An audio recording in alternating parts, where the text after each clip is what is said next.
Good morning, my fellow yogic travelers. I'm mighty glad to be alive today, and I hope that you are too as we continue to live, laugh, love, learn, linger, and live the life we love. It's Friday, so it's time to get into one of my PowerPoint presentations. Feel free to go to GabrielHalpern.com and look at my playlists and check out these things that I've been sharing with people for decades. I want to start off, this is like East versus West.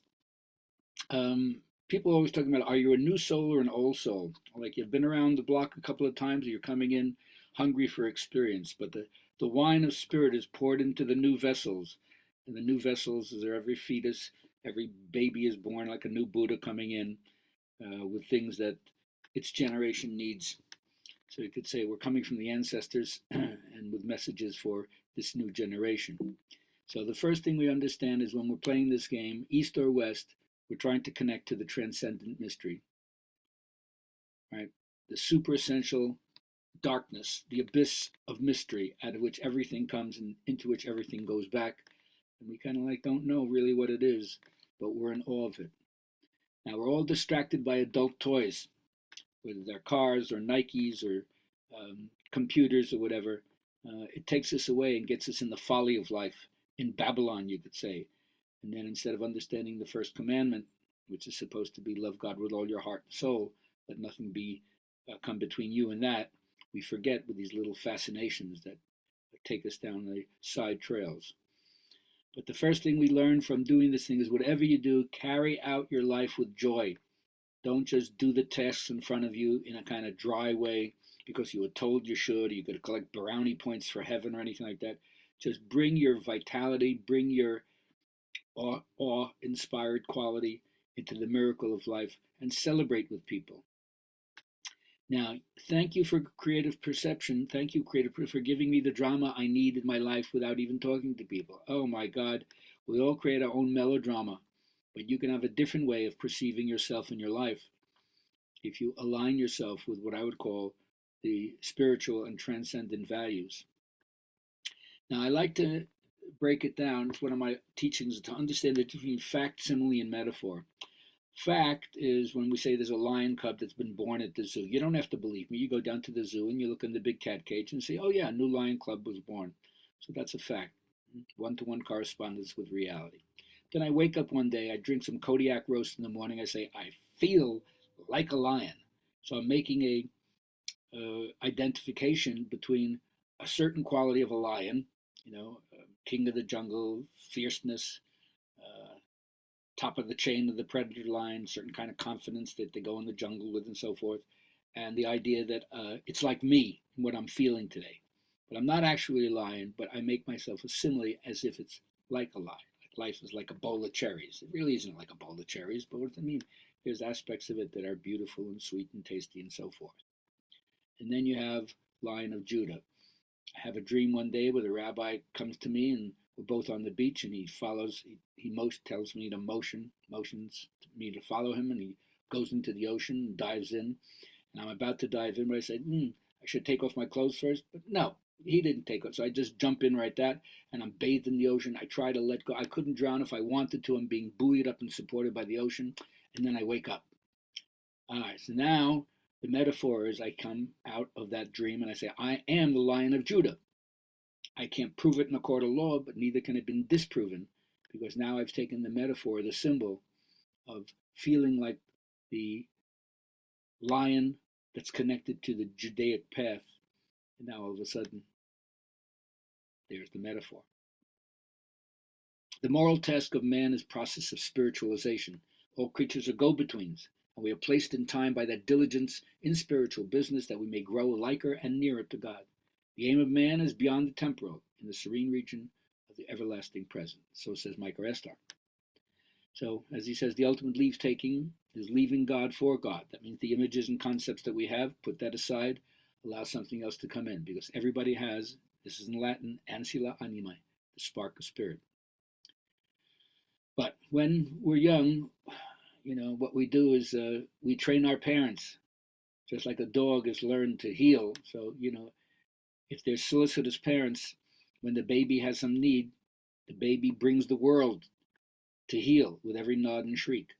And so it grows up thinking that the world is there to serve it. This is why you have to mold a recalcitrant cookie dough in adolescence, not to break its spirit, but to foster and encourage it in service of the community. And that's what the elder is supposed to do. Teach the child what is the difference between healthy grandiosity and narcissistic grandiosity. Because if you don't understand the two, you'll probably get depressed at some level by walking around thinking you're hot shit when you're really not. So we need to channel that energy. Now, part of the teaching, of course, east or west, is to learn how to integrate your left and right brain. And here's the old thing: you look at it one way, it's a chalice; you look at it another way, it's two faces looking at each other. So, what do you see as you shift from left to right brain? The detail or the whole? Now, we've all been taught to follow, have a certain kind of level of obedience, but any superiority or inferiority complex, and remember Adler says superiority complex is where on the outside you feel like you're hot shit, but on the inside you feel like you're worthless. The inferiority complex is on the outside you feel like you're worthless, but on the inside you feel like everyone should bow down and kiss my ring. But even ordinariness is a defense against one's own grandiosity, because there is something within every person that is stellar, that is beautiful, and everybody has a right to flaunt it in a certain way to get acknowledged for the beauty that they're carrying. But the vision here in the path is to be commitment to the stages of life. And I like to say in my own way, like, I began believing in Santa, then I didn't believe in Santa anymore. Then I realized I become Santa, and then eventually, unfortunately, I look like Santa. Phases of life. So you go through growth, whatever, and then there's deterioration, and you deal with the entropy as life burns out. Now, the main thing about being here, we said, is the spiritualization of life, and part of it is not just the work that you do on yourself, but according to Jewish tradition, it's called Tikkun Olam, the healing and reparation of the broken heart of the world. It can't be done just by yourself. Many things can be done by each one of us, and yet at the same time, bonding, uniting with each other with an awareness of kind of a vision of unity. This is something that needs to be done, will continue to be done over the next few decades. Oh, the Menschkins. You know what you're always what annoys me? Congregants who arrive late to the service. Oh, you're being so kvetchy. Yeah, and cell phones that run during the service. Kvetch, kvetch, kvetch. Tickets for the high holy days, they're so expensive, they turn you away. Oh, you're such a kvetch. And right now, you know what annoys me? You're kvetching. Oh, so now you're kvetching also? Yeah, so the idea, of course, is to not live a life of kvetch. How to use your sound current, not to just complain and whine. All right, 4 teachings. I was talking about this last week. The Via Positiva. First, learn how to groove, learn how to dance with life, befriend creation. The Via Negativa, go into silence, learn how to accept the pain and the necessity of letting go. Then the Via Creativa, use your own positive and negative images to create something of beauty, to give birth to something. And then remember, there's no peace without justice.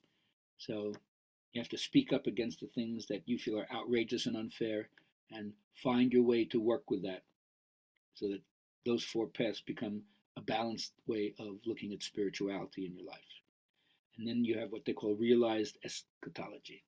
As the disciples asked Jesus, when will the kingdom come? He says it will not come with expectation. It's already spread out before the sons and daughters of human beings, but people see it not. So it's a changing perception that enables you to see how the Spirit permeates everything. And because it's universal, abstract, and invisible, you can't see it. It's something you have to divine from your heart. So here's 10 reasons why I think we're coming together. And Barack would look good with an afro, right? But it's an example of one of the things, having the first black president. But the 10 reasons for coming together. The Beatles, All You Need Is Love. Feminism, the future is female. Ecological crisis, everybody knows that the planet is suffering in some way, and we're moving towards some new way of working with the environment. Scientific awakening, the latest things that are happening in neuroscience and quantum physics, gives us hope to understand the mystery and to be able to, in some way, recognize how it manifests, creating new models for what it does, how it does it, even though ultimately it's qualitative, we can't say anything about it. Face the paradox. Global ecumenism, better understanding between different sects. And yes, there's always fundamentalists who hold their card close to the vest and think that they got the true revelation. But as more information becomes available and as boundaries are broken more and more cross fertilization, cross hybridization, interracial marriages, and so forth. We get a better understanding of how others are, and then we come to accept it, balance it, and integrate the best of whatever culture has to offer us. Social justice and liberation movements, more people are conscious now and are involved in the front lines of being warriors for social justice. All the Me Too movements that recognize everybody has voices that need to be heard and adjudicated. Hope versus sadism, pessimism, cynicism. So hold on, because pain ends. This too shall pass. And then the realizing of all the gay and lesbian communities, the transgender people, the gender fluid people, breaking down our ideas that have existed for 1,000 years and allowing for something new to happen. We don't even know where that's going yet. So hang in there and keep going with the flow. And then, of course, the ultimate is the internet. And as AI is happening, it's a new educational transformation at a global level that we all have access to. And our job is to utilize it wisely and not use it to just snipe and pick at other people, but find the ways that the sharing that can happen can lead us towards a better future. And then that future will be one filled with vision, filled with adventure, and filled with community.